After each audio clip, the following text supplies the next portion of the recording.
Hey everybody, welcome to What the Fact, a show that sorts out fact from fiction online, in Congress, and this week in Iowa. I'm Aaron Schreiman. And I'm Katie Sanders. We are editors with PolitiFact, a fact-checking website. We're nonpartisan, and we have our hands full. Like Aaron said, we fact-check Congress, the impeachment trial, President Donald Trump rallies.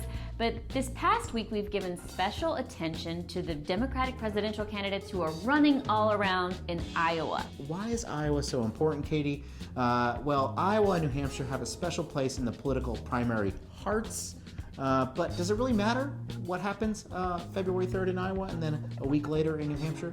Well, Newsy's going to walk you through it. For decades, voters in Iowa and New Hampshire have played a key role in the presidential primary process. But do the winners of those early states go on to win the nomination? Usually, yes. In New Hampshire, CNN projects that Donald Trump will be the winner of the New Hampshire Republican primary. Caucus goers in Iowa have voted first since 1972. State law actually requires the Iowa caucuses to be held at least 8 days earlier than any caucus or primary in another state. But it wasn't until Jimmy Carter's 1976 campaign that the Hawkeye state really started influencing how candidates campaigned. Iowa's a hard one, though, for candidates to sort of stomach without a strong ground operation because of the caucus format. It requires them to really be tuned in to almost every county within Iowa. New Hampshire can be an easier state for campaigns to approach. Its history of holding the first in the nation primary started in 1920. But similar to Iowa, it wasn't until the 1970s that the state's primary took on the iconic and important role it has today. Whether it's fair or not, we like to get behind a winning horse.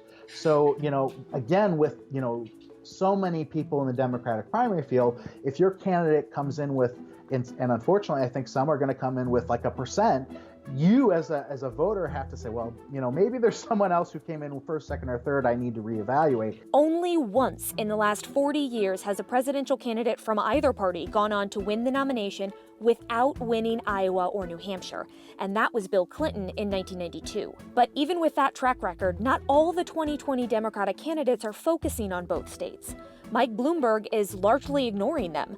The former New York City mayor penned an op-ed for CNN explaining why his campaign is focused on swing states instead of early voting states. And Joe Biden's staff has said he can still win the nomination without winning Iowa or New Hampshire. They tend to be very key races that other voters sort of look at in other states as far as momentum of a campaign. But if we at least look back to what's happened historically, you have to win one or both or come in first or second in at least one of them to go on and win your nomination.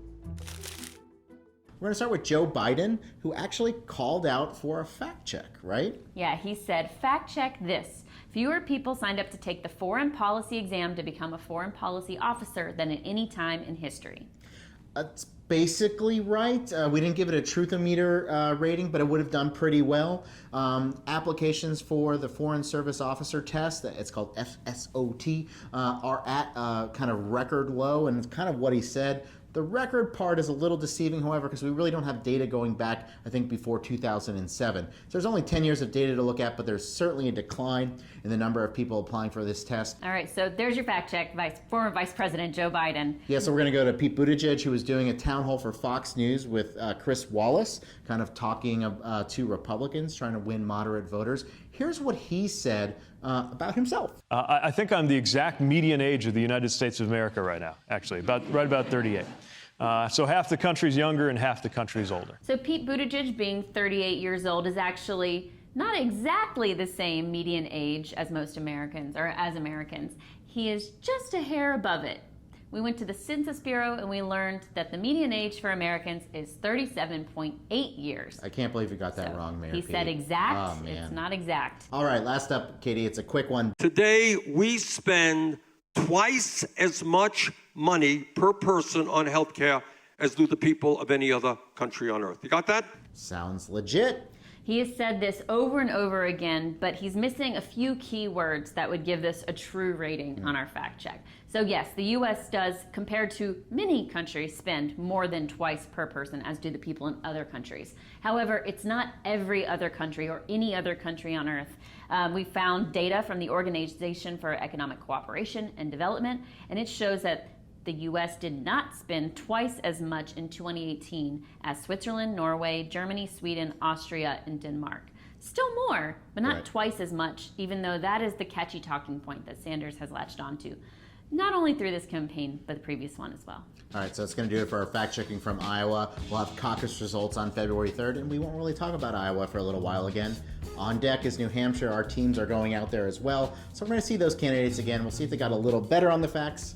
But until then, and until next time, I'm Aaron, and this is Katie. Take care.